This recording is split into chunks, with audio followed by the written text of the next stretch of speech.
Bakit ang mga Pinoy, hindi tama sumagot maski maayos ang tanong? 1. Kumain ka na. Busog pa ko. 2.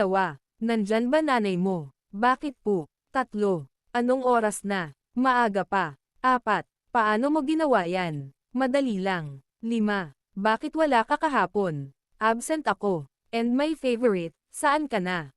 Malapit na ko. Wait lang, smiley face. Nanay, anak hindi ka ba nahihiya? Linas ako ng linas dito tapos ikaw laro ng laro lang dyan. Anak, nay, di ba mas nakakahiya kung ako naglilinis dyan tapos ikaw naglalaro dito?